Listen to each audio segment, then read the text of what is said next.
नमस्कार, मैं हूं फरीद अली और आप देख रहे हैं TV9 डिजिटल। अब बात अंतर्राष्ट्रीय राजनीति और दक्षिण एशिया की भू राजनीति से जुड़ी एक बेहद अहम खबर की। अफगानिस्तान ने पाकिस्तान को जोर का झटका दे दिया है।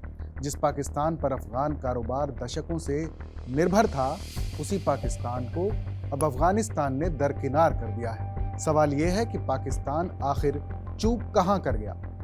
तालिबान ने कौन सा ट्रेड ट्रंप कार्ड खेल दिया और इसमें भारत और चाबहार पोर्ट की एंट्री क्यों अहम है? आइए समझते हैं पूरी रिपोर्ट विस्तार से। दरअसल पाकिस्तान और अफगानिस्तान के बीच कारोबार का सबसे बड़ा जरिया तोरखम और चमन बॉर्डर क्रॉसिंग हुआ करते थे। एक समय था जब अफगानिस्तान के कुल आधिकारिक व्यापार का करीब 40% इन्हीं दो बॉर्डर पॉइंट से होकर गुजरता था। लेकिन 2024 के आखिर से लेकर 2025 तक पाकिस्तान ने बार बार इन बॉर्डर क्रॉसिंग को बंद किया, कभी सुरक्षा के नाम पर तो कभी राजनीतिक दबाव बनाने के लिए। नतीजा ये हुआ कि कई हफ्तों तक बॉर्डर पूरी तरह बंद रहे। सब्जियां, फल, ड्राई फ्रूट्स जैसी खराब होने वाली चीजें सड़ती रहीं।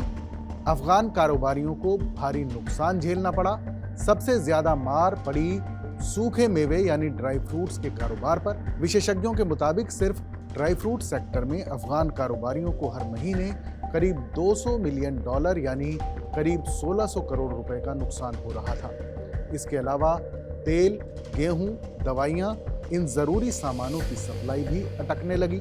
कंटेनर सीमा पर खड़े रहते और यहां अफगानिस्तान में बाजार खाली होने लगे। यहीं से तालिबान सरकार को एहसास हुआ कि पाकिस्तान पर एक तरफा निर्भरता अब खतरा बन चुकी है और यहीं से शुरू हुआ नए रास्तों की खोज का मिशन। तालिबान ने साफ कर दिया कि अब कारोबार एक देश की मर्जी पर नहीं चलेगा। नई नीति बनी मल्टीलैटरल और मल्टीपोलर ट्रेड नेटवर्क, यानी कई रास्ते, कई देश और पाकिस्तान पर शून्य दबाव। सबसे बड़ा फैसला रहा ईरान के चाबहार पोर्ट के इस्तेमाल का। ये वही चाबहार पोर्ट है जिसे भारत ने डेवलप किया है। 2018 से संचालित ये बंदरगाह अफगानिस्तान को देता है पाकिस्तान को बाईपास करने का सीधा रास्ता, भारतीय बाजारों तक डायरेक्ट एक्सेस, और इसका असर साफ दिखने लगा। 2022 के बाद से अब तक 1.5 मिलियन टन भारतीय गेहूं और दालें चाबहार पोर्ट के रास्ते अफगानिस्तान पहुंच चुकी हैं। वहीं दूसरी तरफ अफगानिस्तान के अनार, किशमिश, ड्राई फ्रूट्स अब भारत के बड़े शहरों तक कुछ ही दिनों में पहुंचने लगे हैं। जहां पहले हफ्तों लगा करते थे, अब सप्लाई चेन तेज, सस्ती और भरोसेमंद हो गई है।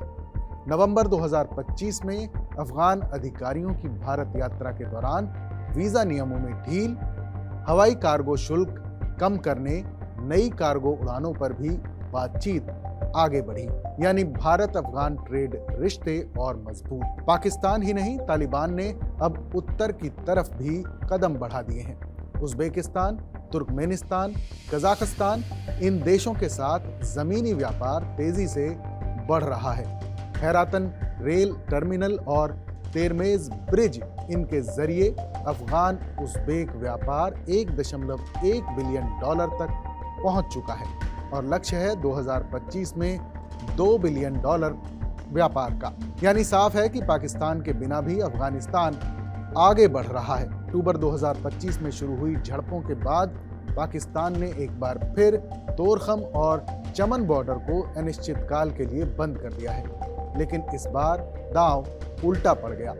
जहां पहले पाकिस्तान अफगान व्यापार 2.5 से $3 बिलियन के बीच था, वो अब गिरकर $1 बिलियन से भी नीचे आ गया है। पाकिस्तान में अफगान कृषि उत्पादों के दाम आसमान छूने लगे हैं और एक्सपर्ट्स मानते हैं कि बॉर्डर बंद कर दबाव की नीति पूरी तरह फेल हो चुकी है।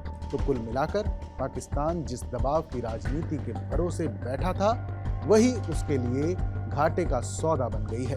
तालिबान ने विकल्प चुने, रिश्ते फैलाए और पाकिस्तान की आर्थिक पकड़ ढीली कर दी। अब बड़ा सवाल यह है कि क्या पाकिस्तान सबक लेगा या फिर ये गिरावट और गहरी होगी? आप इस पूरे घटनाक्रम को कैसे देखते हैं? अपनी राय हमें ज़रूर बताइएगा। बाकी देश और दुनिया की तमाम बड़ी खबरों के लिए देखते रहिए TV9 भारतवर्ष।